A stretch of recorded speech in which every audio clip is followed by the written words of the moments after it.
मेरा बायां हाथ प्लास्टर के अंदर था, भारी, गर्म और दर्द से भरा हुआ। 4 दिन हो गए थे, लेकिन धड़कन अब भी उसी जगह अटकी थी जहां मेरी बहू ने मेरी हड्डी को ना सुनते ही मोड़ दिया था। मैं अपने पुराने आर्मचेयर में बैठी थी, वही कुर्सी जहां मैंने अपने बेटे को छोटे छोटे कदम चलना सिखाया था, वही कुर्सी जहां आज मैं सोच रही थी क्या मैंने अपने बेटे को सच में पहचाना भी था।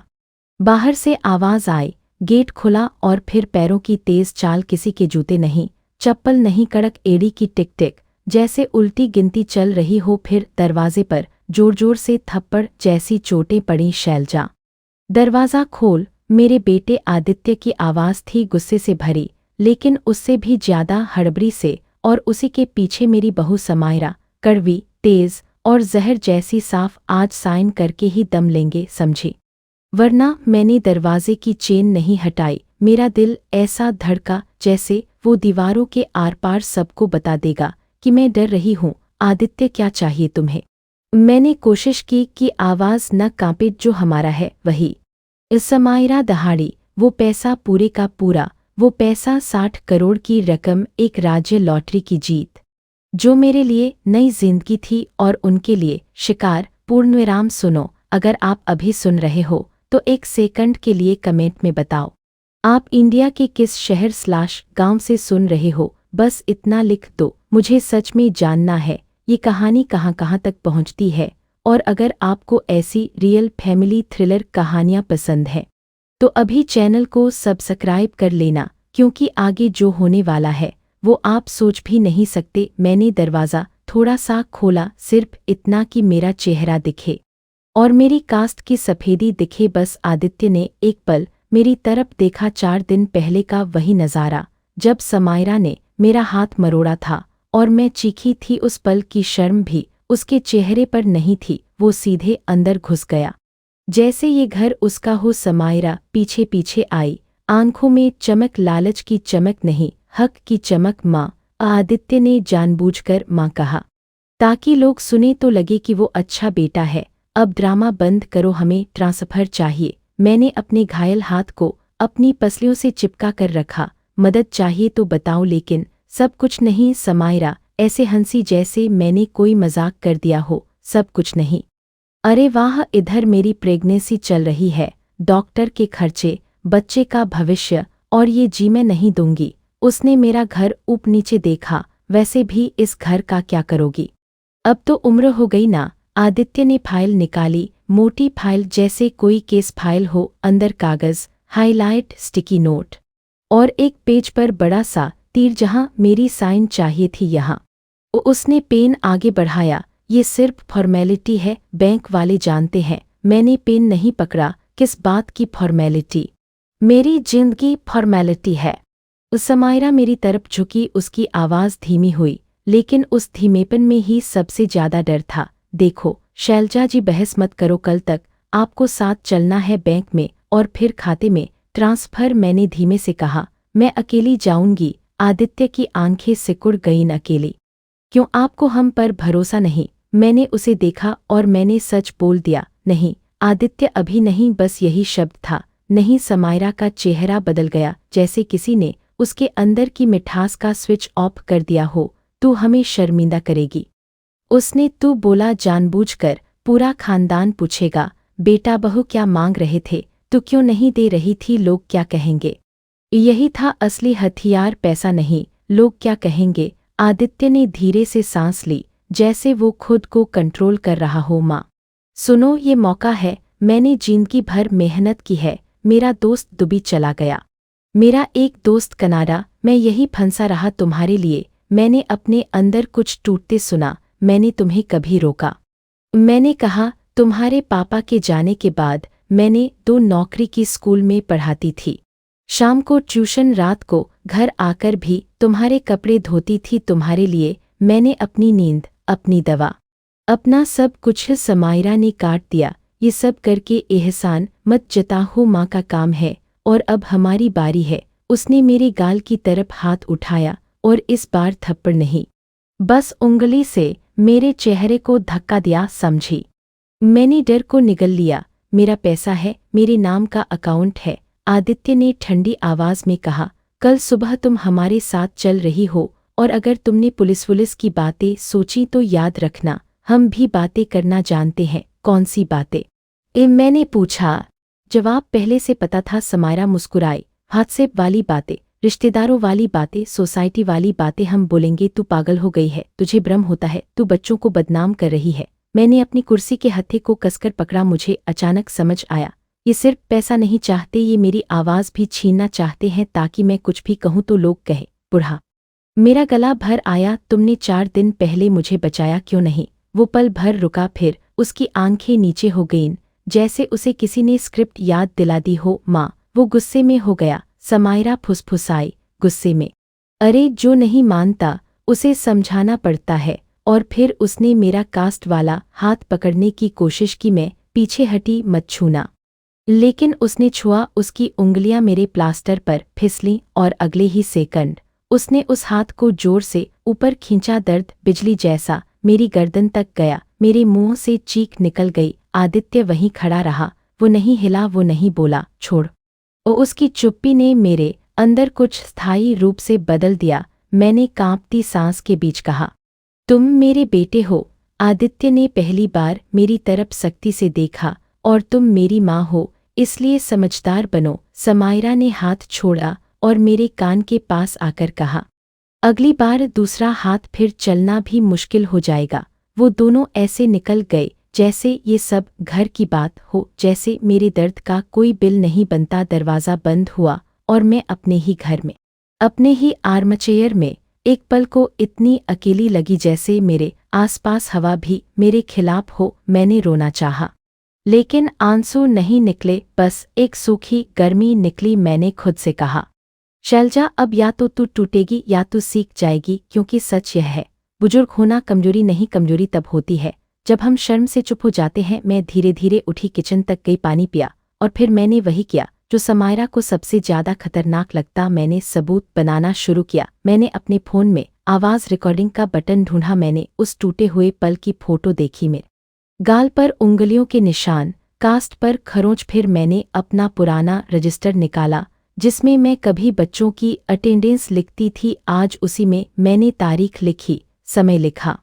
और उनके शब्द, लिखे शब्द बहुत जरूरी होते हैं, क्योंकि बाद में वही शब्द अदालत में सच्चाई बनते हैं। दरवाजे पर हल्की दस्तक हुई। मैं चौंक गई, लेकिन इस बार आवाज़ नरम थी। शैलजा आंटी, मैं हूँ। शांति मेरी पड़ोसन 55-56 की होगी, विधवा नहीं, पर अकेली। उसकी आंखों में हमेशा तेज रहता था, जैसे वो लोगों के झूठ को दूर से सूंघ लेती हो। मैंने दरवाज़ा थोड़ा खोला। उसने मेरी कास्ट देखी, फिर मेरे चेहरे का रंग फिर आए थे। और उसने बस इतना पूछा। मैंने झूठ बोलने की कोशिश की, नहीं, बस। उसने मेरे हाथ की तरफ देखा। आंटी, गिरने से कास्ट के ऊपर नाखून के निशान नहीं आते। मेरी हिम्मत टूट गई और इस बार आंसू आ गए। मैंने धीमे से सब बताया। लॉटरी, 60 करोड़, फाइल, धमकी, लोग क्या कहेंगे। और वो चुप। बेटा, शांति ने मेरी बात खत्म होने नहीं दी। पहली बात, आप अब अकेली नहीं हैं। दूसरी बात, कल बैंक आप अकेली जाएंगी। लेकिन अकेली नहीं, मैं बाहर बैठूंगी। मैंने कहा, नहीं, वो लोग। उसने मेरी बात काटी। आंटी सुनो, भारत में लोग जराते हैं, साइन करा लेते हैं, OTP मंगवा लेते हैं, नॉमिनी बदलवा देते हैं। आप बस एक काम करो, बैंक में जाकर बोलना, मुझे प्राइवेट में मैनेजर से बात करनी है। ये आपका अधिकार है। उसकी आवाज़ में पढ़ाई का नहीं, जिंदगी का अनुभव था। मैंने सिर हिलाया, जैसे पहली बार सांस मिली हो। शांति ने अपने फ़ोन से मेरे गाल की फ़ोटो ली, मेरे गले की कास्ट की। ये सब मैं अपने फ़ोन में भी रखूंगी। और उसने कहा, ताकि कोई बाद में बोले नहीं कि आप झूठ बोल रही थीं। मैंने महसूस किया, सबूत सिर्फ कागज़ नहीं होता, गवाही भी सबूत है, एक इंसान का साथ भी सबूत है। रात गहरी हुई, घर शांत था, लेकिन मेरे अंदर युद्ध चल रहा था। मैंने अपने बिस्तर पर लेटकर छत को देखा। मुझे आदित्य का बचपन याद आया, कैसे वो बारिश में भीगे बैग के साथ स्कूल से भागता था, कैसे वो बुखार में मेरे हाथ पकड़कर सोता था, और आज वही हाथ मेरी कास्ट को पकड़कर मरोड़ा जा रहा था। कभी कभी सबसे बड़ा सबक यही होता है, जिसे आप सबसे ज्यादा प्यार करते हो, वही आपको सबसे साफ तरीके से सिर्फ इस्तेमाल भी कर सकता है। करीब आधी रात के बाद मेरे फ़ोन पर एक मैसेज आया, अज्ञात नंबर, कल बैंक में सीन मत बनाना वरना सबको बता देंगे कि आप दिमागी मरीज हो। मेरी उंगलियां ठंडी पड़ गईं। मैंने स्क्रीनशॉट लिया, तुरंत फिर शांति को फॉरवर्ड किया और उसी पल मैंने एक और चीज़ तय कि कल मैं सिर्फ अपना पैसा नहीं बचाऊंगी, मैं अपनी इज्जत भी बचाऊंगी। सुबह होने से पहले ही मैंने एक छोटा बैग तैयार किया, दवाइयाँ, आधार, पेन की कॉपी, पासबुक और वो रजिस्टर जिसमें मैंने सब लिखा था। मैंने घर की एक पुरानी अलमारी के पीछे एक लिफाफा छिपाया जिसमें सारे स्क्रीनशॉट, फोटो प्रिंट और शांति के साइन वाला एक छोटा सा स्टेटमेंट था।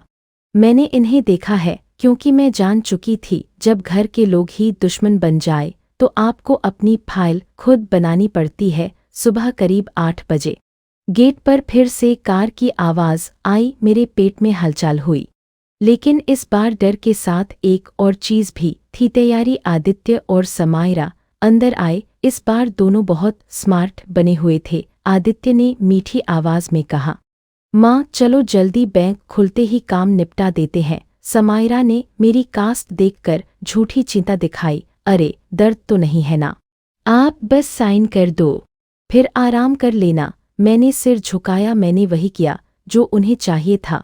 मैंने खुद को छोटा दिखाया क्योंकि कभी कभी जीतने के लिए पहले हारने का नाटक करना पड़ता है।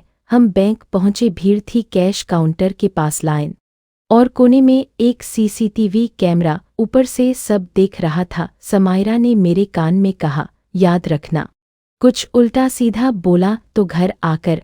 उसकी धमकी अधूरी रह गई क्योंकि उसी समय आदित्य ने मेरे हाथ में पेन थमाया और ठीक उसी पल बैंक मैनेजर का केबिन का दरवाज़ा थोड़ा खुला। अंदर से एक स्टाफ बाहर निकला और बोला, मैडम आप अंदर आ जाइए। समायरा चौंकी, किसने बुलाया?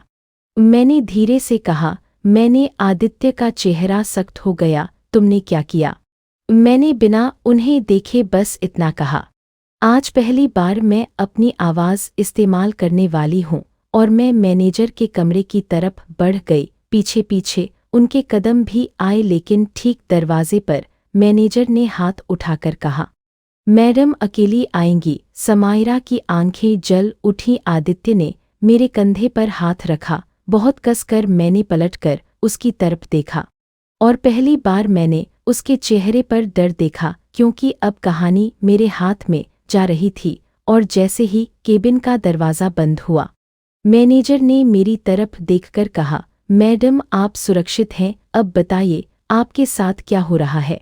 मैंने अपना फ़ोन टेबल पर रखा, रिकॉर्डिंग ऑन थी और मैंने वह पहली लाइन बोली जिसके बाद उनके लिए पीछे लौटने का रास्ता नहीं बचने वाला था। और उसी पल केबिन के बाहर समायरा ने दरवाजे पर जोर से मुट्ठी मारी, दरवाज़ा खोलो, ये बूढ़ी औरत झूठ बोल रही है। मैनेजर की आंखें मेरी कास्ट पर गईं, फिर मेरे गले के निशान पर, और उसने इंटरकम उठाया, सिक्योरिटी केबिन नंबर 3 पर आ जाइए अभी बाहर। आदित्य की आवाज़ कांपी, माँ तुम ये क्या कर रही हो? मैंने बहुत धीमे से कहा, जो तुम्हें बरसों पहले करना चाहिए था मैं आज वही कर रही हूँ। और तभी मैनेजर ने मेरे सामने एक लाल फोल्डर खोल दिया जिसमें बैंक की सीनियर सिटीजन प्रोटेक्शन प्रक्रिया लिखी थी। और मेरे दिमाग में सिर्फ एक ही सवाल गूंजा, आज ये लोग यहीं टूटेंगे या आज मैं?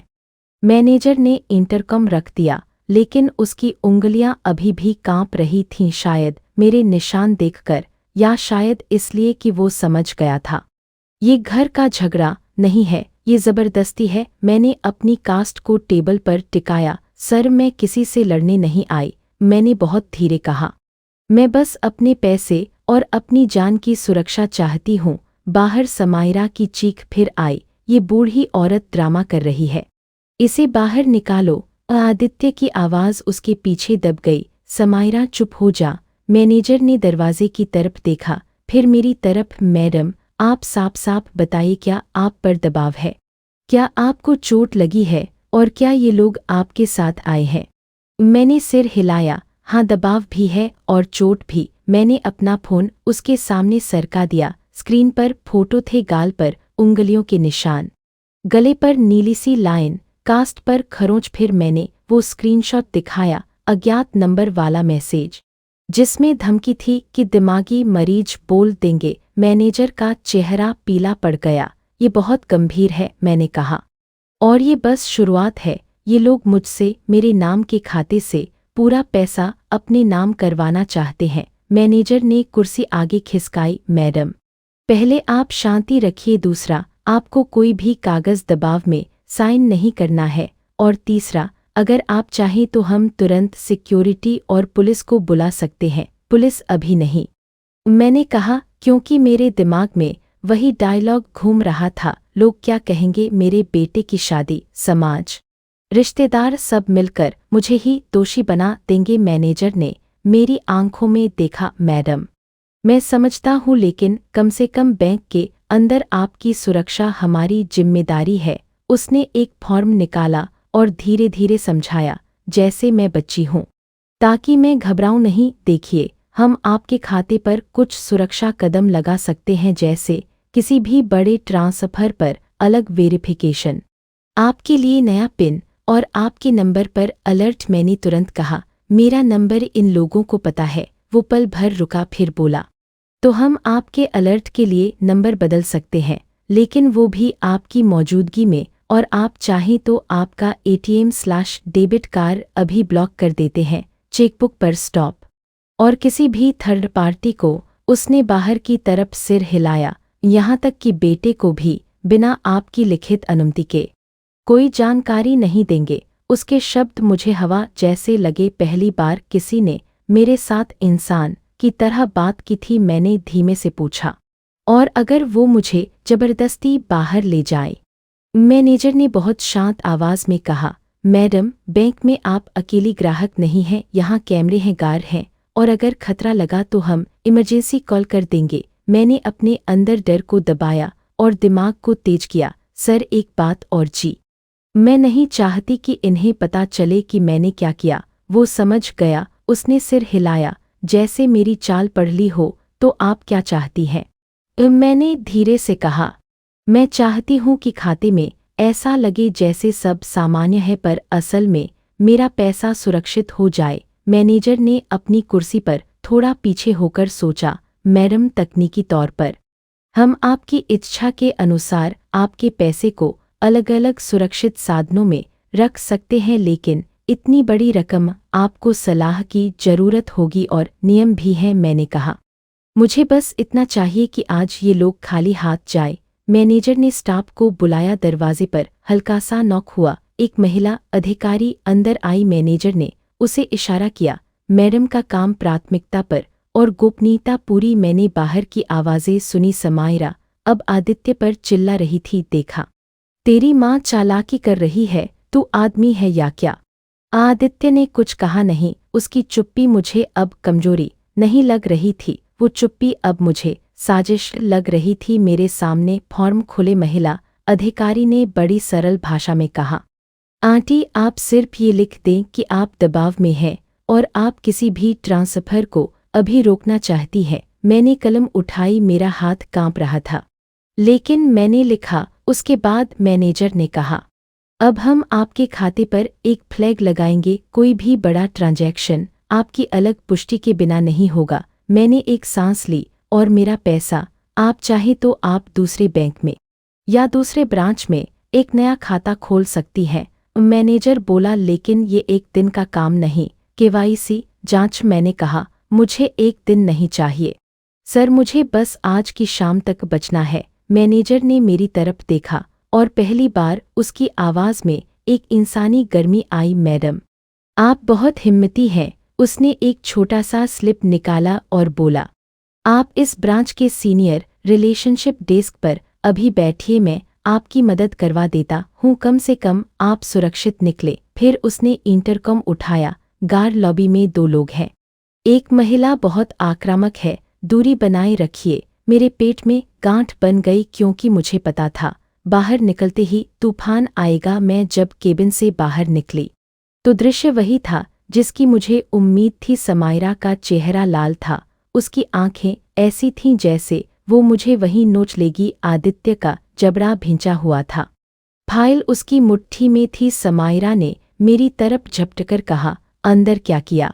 पैसे कहाँ हैं? मैंने सबसे शांत आवाज में कहा। बैंकिंग की बातें बैंक में ही रहती हैं। उसके मुंह से जैसे आग निकली। तेरे अंदर बहुत अकड़ आ गई है। उसने मेरा हाथ पकड़ने की कोशिश की, लेकिन उसी पल गार्ड बीच में आ गया। मैडम, हाथ मत लगाइए। भीड़ का ध्यान हमारी तरफ आ गया। कुछ लोग फोन निकाल चुके थे। समायरा ने अपना हथियार बदल दिया। उसने रोने की नकली आवाज निकाली। देखिए, ये मेरी सास है। हमें हमारा हक नहीं दे रही। मैं प्रेग्नेंट हूँ। आदित्य भी तुरंत एक्टिंग में घुस गया। सर, मेरी माँ की तबीयत ठीक नहीं रहती। ये गलत समझ रही है। मैंने मन में कहा, वाह, अब मैं कमजोर नहीं, पागल बन चुकी थी। मैनेजर बाहर आ गया। उसकी आवाज कड़क थी। मैडम, आप बैंक परिसर में हंगामा नहीं करेंगी। ये ग्राहक हैं। अगर आप जबरदस्ती करेंगी तो हम पुलिस बुलाएंगे। समायरा की नकली आंखें सूख गईं। वो सीधी मेरे चेहरे पर आई, लेकिन गार्ड के कारण दूरी रखनी पड़ी। ठीक है, उसने फुफकार कर कहा। घर चलो, वहीं बात करेंगे। मैंने तुरंत कहा, मैं घर नहीं चल रही। आदित्य का सिर झटका। माँ, ड्रामा मत। मैंने उसकी आंखों में देखा। मैं टैक्सी से जाऊंगी। समायरा ने हंसकर कहा, टैक्सी? तू अकेली जाएगी? किसको दिखाने के लिए? मैंने बहुत साफ शब्दों में कहा, अपने लिए। और उसी समय मैंने लॉबी के कोने में शांति को देखा। वो कुर्सी पर बैठी थी, मेरे लिए जैसे छतरी बनकर। उसने मुझे देखते ही उठकर अपने फोन को नीचे कर लिया, लेकिन मैं समझ गई वो रिकॉर्ड कर रही थी। मैंने कदम तेज किए। शांति मेरे साथ आ गई। हम बाहर निकले। बैंक के बाहर भीड़ और गाड़ियां थीं। मुझे लगा समायरा अभी झपटेगी, लेकिन शायद बैंक की चेतावनी ने उसे रोक दिया। हमने सीधे ऑटो लिया। शांति ने धीमे से कहा, आंटी, अब घर का ताला बदलना है आज ही। मैंने सिर हिलाया। और स्पेयर चाबी? शांति ने दांत भींचे। वही तो समस्या है। घर पहुंचे तो मैं जैसे ही अंदर गई, मैंने सबसे पहले वही किया जो कई बुजुर्ग नहीं करते। मैंने शर्म छोड़ दी। मैंने पड़ोसी अंकल को आवाज दी, रमेश जी, जरा इधर आइए। फिर मैंने सोसाइटी गार्ड को बुलाया। भैया,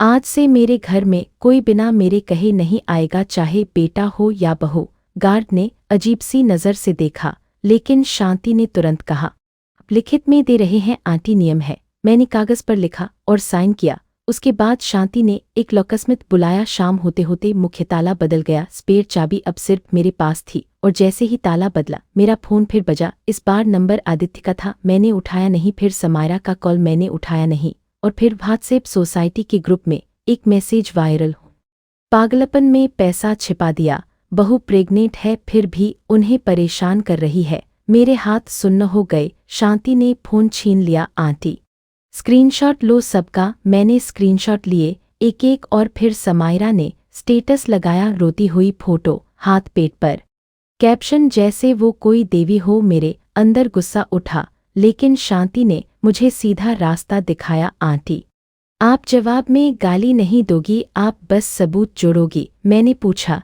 अब क्या?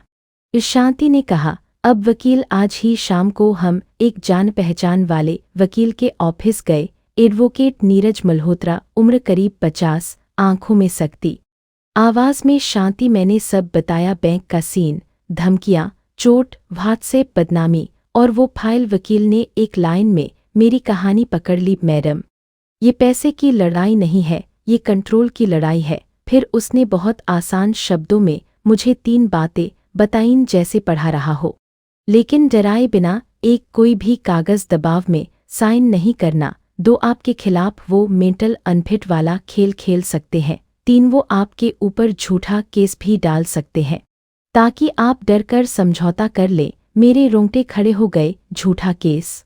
वकील ने सिर हिलाया। प्रेगनेंसी का इस्तेमाल करके बहुत लोग ऐसा करते हैं। शांति ने तुरंत कहा, लेकिन बैंक का सीसीटीवी? हाँ, वकील बोला, वही आपकी ढाल है। हम बैंक को लिखेंगे कि फुटेज सुरक्षित रखें, और आज से आप हर धमकी का रिकॉर्ड रखें। वकील ने मेरे सामने एक पेपर रखा। ये नोटिस है कि आप पर दबाव डाला जा रहा है और आप अपनी सुरक्षा चाहती हैं। मैंने साइन किया। उसने आगे कहा, और घर का ताला बदलना आपने सही किया। अब अगला कदम आप एक भरोसेमंद व्यक्ति को अपने लिए इमरजेंसी कॉन्टैक्ट रखिए और मेडिकल रिपोर्ट भी रखिए, मैंने धीरे से पूछा। और आदित्य? वकील ने मेरी तरफ देखा। भावना बाद में। सुरक्षा पहले। घर लौटते वक्त मेरा सिर भारी था क्योंकि मैं समझ चुकी थी समायरा अब प्यार से नहीं हारेगी, वो अब कानून का नकली डर दिखाएगी। रात करीब 10 बजे। मैं पानी पी ही रही थी कि डोरबेल जोर से बजने लगी, टिंग टिंग टिंग, जैसे कोई आपदा। शांति मेरे घर में ही थी। वो तुरंत खिड़की की तरफ गई। आंटी। उसकी आवाज़ धीमी हो गई। मैंने कहा, कौन है?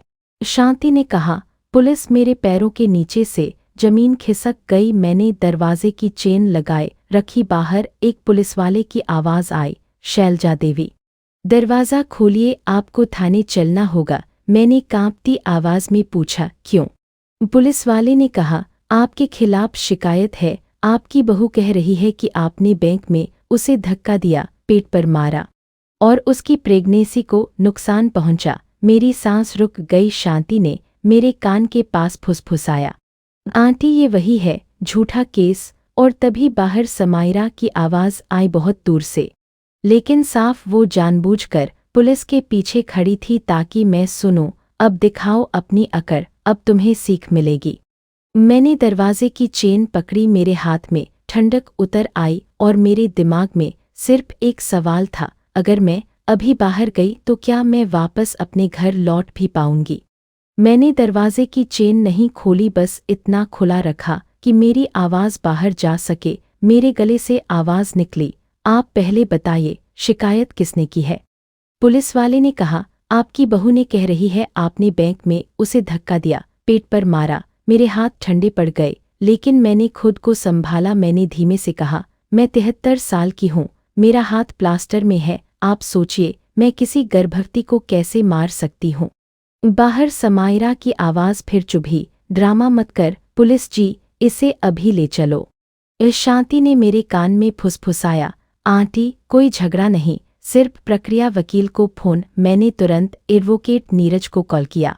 स्पीकर पर उसने पहली ही बात कही, मैडम दरवाज़ा पूरा मत खोलिए, चेन रखिए, पुलिस से बोलिए लिखित में नोटिस दिखाएं और पहले आरोप का बेसिक सत्यापन करें। मैंने वही कहा। पुलिसवाला थोड़ा रुका, शायद उसे भी समझ आया कि मामला घर से ज़्यादा ड्रामा लग रहा है। उसने कहा, मैडम हमें ऊपर से कॉल आया है, आप सहयोग करें। मैंने कहा, मैं सहयोग कर रही हूँ, लेकिन बिना वकील के मैं कहीं नहीं जाऊंगी, और आप चाहें तो अभी मेरे घर के बाहर ही बात कर लीजिए। मैं आपको मेडिकल रिपोर्ट, फोटो और बैंक की बात दिखा देती हूँ। पुलिसवाले ने पूछा, कौन सी फोटो? मैंने मोबाइल कैमरा बाहर की तरफ घुमाया, स्क्रीन पर चोटों की फोटो दिखाई, व्हाट्सएप वाले मैसेज दिखाए और वही अज्ञात नंबर वाला धमकी वाला स्क्रीनशॉट। पुलिसवाले की भौहें चढ़ गईं, ये सब किसने किया? मैंने कहा, मेरे बेटे और बहू ने दबाव बनाया, चोट लगी, बैंक में हंगामा किया और अब झूठा केस लगा रहे हैं ताकि मैं डर जाऊं। समायरा पीछे से चिल्लाई, झूठ, ये पागल हो गई है।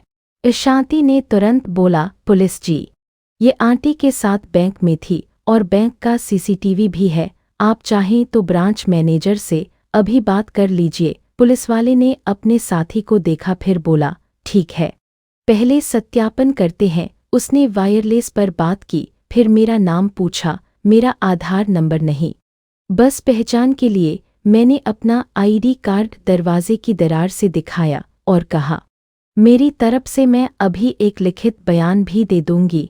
एडवोकेट नीरज की आवाज़ स्पीकर से आई, ऑफिसर, ये सीनियर सिटीजन है, इनका बयान घर पर ले और बैंक फुटेज सुरक्षित कराने के लिए आप ब्रांच को लिखित में कहें। पुलिसवाला थोड़ी देर चुप रहा, फिर बोला, मैडम अभी आप हमारे साथ नहीं चलेंगी, हम पहले बैंक से कन्फर्म करेंगे। मेरे शरीर में जो हवा अटकी थी वो धीरे धीरे निकली, लेकिन कहानी खत्म नहीं हुई थी, क्योंकि समायरा को सिर्फ डर चाहिए था और उसका डर अब टूट रहा था। पुलिसवाले ने समायरा की तरफ देखा, मैडम आप चुप रहें, अगर आप धमकी देंगी तो ये भी रिकॉर्ड होगा। समायरा ने तुरंत अपनी आवाज़ मीठी बनाई, सर मैं तो बस न्याय चाहती हूँ। उसकी मीठी आवाज़ में भी जहर था, पर इस बार पुलिस भी उसे देख रही थी। वो लोग चले गए, लेकिन जाते जाते पुलिसवाले ने एक लाइन बोली जो मेरे लिए ढाल बन गई।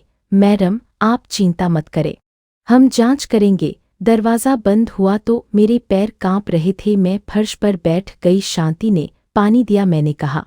वो मुझे थाने ले जाने वाले थे। शांति ने मेरे हाथ पर हल्का सा थपकी दी। आंटी, अब आप सीख रही हो। ये लोग क्या कहेंगे से खेलते हैं, आप सबूत क्या कहेंगे से खेलो। उसी रात एडवोकेट नीरज ने मुझे समझाया कि अब मुझे 2 चीज़ें करनी है। पहली, अपनी चोट की मेडिकल रिपोर्ट बनवानी है ताकि कल कोई बोले नहीं कि ये सब झूठ था। दूसरी, बैंक को लिखित में कहना है कि आज की फुटेज सुरक्षित रहे। हम अगली सुबह अस्पताल गए। डॉक्टर ने मेरी चोटें नोट की। मेरे हाथ की कास्ट पहले से थी, गले के निशान, गाल की चोट, सब दर्ज हुआ। मुझे लगा जैसे पहली बार कोई मेरी बात लिख कर मान रहा है। फिर हम सीधे बैंक गए। मैनेजर ने मुझे देखते ही कहा, मैडम, कल जो हुआ उसकी रिपोर्ट हम तैयार कर चुके हैं और फुटेज भी सुरक्षित है। उसने शांति की तरफ देखा। मैडम, आपके साथ जो महिला थी उनका भी बयान चाहिए। शांति ने तुरंत दिया। मैनेजर ने साफ कहा, मैडम, आपकी बहू ने आपको छुआ तक नहीं, ऐसा वो दिखाना चाहती है, लेकिन बैंक कैमरे में साफ दिख रहा है कि सिक्योरिटी ने उसे आपको छूने से रोका और आप बिल्कुल दूरी पर थीं। मेरे अंदर एक ठंडी सी जीत की लहर दौड़ी। इसका मतलब था समायरा ने झूठ बोला था और झूठ का कागज अब मेरे हाथ में था। एडवोकेट नीरज ने उसी दिन पुलिस को एक लिखित शिकायत दी। दबाव, धमकी, चोट और ऑनलाइन बदनामी की। उसने बहुत सरल भाषा में मुझे भी समझाया। मैडम, आजकल नया कानून नाम बदलता रहता है, लेकिन बात वही है। धमकी देना अपराध है, चोट पहुंचाना अपराध है और झूठा आरोप लगाकर डराना भी गलत है। आप बस सच पर टिकिए। उसने यह भी कहा, और एक चीज, सीनियर सिटीजन एक्ट भी है। माता पिता को परेशान करना, उनसे पैसा जबरदस्ती लेना, ये सब पर कार्रवाई हो सकती है। मैंने सिर हिलाया। मैं कोई कानून की किताब नहीं बनना चाहती थी, मैं बस सुरक्षित रहना चाहती थी। इसके बाद हमने मेरी फाइनेंस सुरक्षा कहानी की तरह नहीं, सिस्टम की तरह बनाई। मैनेजर ने सलाह दी कि मैं एक ही खाते में सब कुछ न रखूं। नीरज ने कहा, मैडम, आप किसी सेबी रजिस्टर्ड सलाहकार से मिलिए ताकि कोई बाद में बोले नहीं कि आप गलत सलाह में फंस गईं। मैंने एक भरोसेमंद सलाहकार के साथ बैठकर पैसे को अलग अलग जगह रखा, कुछ सुरक्षित जमा, कुछ मेडिकल इमरजेंसी के लिए अलग और कुछ मेरे रहने खाने की ज़रूरतों के लिए। मैंने सबसे ज़रूरी काम किया, नॉमिनी अपडेट। मैंने किसी भी हालत में आदित्य या समायरा को नॉमिनी नहीं रखा। मैंने एक ट्रस्ट जैसा सुरक्षित इंतजाम बनाया जहां नियम लिखित थे कि कोई भी पैसा मेरी लिखित अनुमति के बिना नहीं निकल सकता। मैंने पुराने चेकबुक, पुराने कार्ड सब बंद कर दिए। नया नंबर, नया पिन और बैंक में सिर्फ मैं की स्पष्ट निर्देश। ये सारी बातें किसी को फिल्म जैसी लगती हैं, लेकिन सच ये है, अगर आपका पैसा है तो आपको अपनी सुरक्षा भी खुद करनी पड़ती है। उधर समायरा ने हार नहीं मानी। उसने रिश्तेदारों को कॉल करके रोना शुरू किया, मैं प्रेग्नेंट हूँ, मेरी सास ने मुझे मारने की कोशिश की और लोग बिना जांच के मान भी लेते हैं। मेरे फ़ोन पर एक एक रिश्तेदार का मैसेज आने लगा, शैलजा, ये क्या कर रही हो? बेटे से क्यों लड़ रही हो? घर की बात घर में रखो। पहले मैं ऐसे मैसेज पढ़कर टूट जाती, लेकिन इस बार मेरे पास जवाब था, और जवाब गुस्सा नहीं, सबूत था। एडवोकेट नीरज ने मुझे एक लाइन दी, मैडम, किसी से बहस नहीं, बस इतना लिखिए, मामला पुलिस और वकील के पास है, कृपया अफवाह न फैलाएं। मैंने वही भेजा। कुछ लोग नाराज हुए, कुछ चुप हो गए और कुछ ने पहली बार पूछा, तुम्हें चोट कैसे लगी? यही से सच बाहर आने लगा। तीसरे दिन रात को करीब 11:30 बजे मेरे घर के बाहर फिर हंगामा हुआ। इस बार दरवाज़ा नहीं, मेरी खिड़की के नीचे आदित्य की आवाज़ थी, नशे में नहीं लेकिन गुस्से में, माँ, तूने मेरे बच्चे का भविष्य बर्बाद कर दिया। उस समायरा पीछे से चिल्ला रही थी, ये सब पैसा हमारा है। शांति ने मेरे फ़ोन में रिकॉर्डिंग ऑन कर दी। सोसाइटी गार्ड भी आ गया। मैंने अंदर से कहा, आदित्य, वापस जाओ, तुम्हारे पास आने का कोई हक नहीं। आदित्य ने गेट पर लात मारी। शांति ने 112 पर कॉल किया। 10 मिनट में पुलिस आई। इस बार वही झूठे केस वाला अंदाज नहीं था। इस बार उनके हाथ में रिकॉर्डिंग थी, सीसीटीवी था और पड़ोसियों की गवाही थी। पुलिस ने आदित्य और समायरा को चेतावनी दी, एक बार और आए तो केस पक्का होगा। समायरा ने पुलिस के सामने भी ड्रामा किया, पर अब उसका ड्रामा रिकॉर्ड हो चुका था। एडवोकेट नीरज ने अगले ही दिन कोर्ट से एक प्रोटेक्शन ऑर्डर निकलवाया। मेरे घर के आसपास आने की मनाही, और मेरे लिए ये सिर्फ कागज़ नहीं था, ये वो दीवार थी जो मैंने अपने आत्मसम्मान से बनाई थी। कुछ हफ्तों में उनके खिलाफ मेरी चोट और धमकी का केस आगे बढ़ा। बैंक की रिपोर्ट, फुटेज, स्क्रीनशॉट सब एक एक करके जुड़ते गए और धीरे धीरे समायरा की झूठी कहानी गिरने लगी। जिन लोगों को वो पागल बोलवाना चाहती थी, अब वही लोग उससे पूछने लगे, अगर सास ने मारा तो बैंक सीसीटीवी में क्यों नहीं दिखा? उसका सबसे बड़ा हथियार लोग उसके हाथ से निकलने लगे। समय बीता। समायरा ने बच्ची को जन्म दिया। उस खबर ने मेरे दिल को भी हिला दिया, क्योंकि बच्चा किसी का दोष नहीं होता। लेकिन मैं जानती थी दया और कमजोरी में फर्क होता है। मैंने नीरज से कहा, मैं बच्ची के खिलाफ नहीं हूँ, लेकिन मैं इन दोनों के दबाव में वापस नहीं जाऊंगी। उसने कहा, यही सही है, बाउंड्री के साथ दया। कुछ महीनों बाद एक बड़ा मोड़ आया। पुलिस ने मुझे कॉल किया, मैडम, आपके बेटे और बहू पर एक और मामला है, फर्जी दस्तावेज, लोगों से ठगी और आपके नाम के कागजों का दुरुपयोग। मेरा सिर घूम गया। मैं चुप रही, क्योंकि अंदर कहीं दुख भी था। ये मेरा बेटा था, लेकिन सच से भागना अब मेरे बस का नहीं था। उसी कॉल में एक और बात थी, बच्ची की सुरक्षा, क्योंकि जब माता पिता कानूनी मुसीबत में फंसते हैं, बच्चा बीच में फंस जाता है। सोशल वर्कर ने कहा, क्या आप बच्ची को कुछ समय के लिए अपने पास रख सकती हैं? कड़ी शर्तों के साथ। मेरा दिल कांपा। मैंने रात भर सोचा। मैंने प्रार्थना जैसी एक सादी बात खुद से कही, मुझे कड़वाहट नहीं चाहिए, मुझे सही फैसला चाहिए। सुबह मैंने कहा, हाँ, लेकिन शर्तों के साथ। कस्टडी मेरे पास और उनके साथ संपर्क सिर्फ कानून के नियमों के अनुसार। और सुधार के बाद मेरी जिंदगी में बच्ची आई, छोटी सी, नर्म सांस वाली, जैसे किसी ने मेरे टूटे घर में फिर से एक दीपक रख दिया हो। मैंने उसका नाम रखा अनुग्रह, क्योंकि मेरे लिए वो बिना मांगे मिला सुकून थी। फिर एक दिन जेल/कोर्ट की तारीखों के बीच आदित्य का एक पत्र आया। पैसे की बात नहीं थी, शिकायत की बात नहीं थी, बस एक लाइन थी, माँ, मैंने तुम्हें माँ नहीं समझा, मैंने तुम्हें एटीएम समझा। मुझे शर्म आती है। मैं वो पत्र पढ़कर रोई नहीं, मैं बस देर तक बैठी रही, क्योंकि पहली बार उसने सच लिखा था। कहानी नहीं। कई महीने बाद, कोर्ट के एक सेशन के बाद, मुझे उससे मिलने का मौका मिला, कानूनी तरीके से, वकील के साथ, सुरक्षित माहौल में। वो मेरे सामने बैठा तो मुझे लगा मैं किसी और इंसान को देख रही हूँ, वही चेहरा, लेकिन आंखों में वो पुरानी अकड़ नहीं थी। आंखों में थकान थी, शर्म थी और डर था कि मैं उसे हमेशा के लिए काट दूंगी। उसने कहा, माँ, मैं तुम्हें वापस नहीं पा सकता है ना।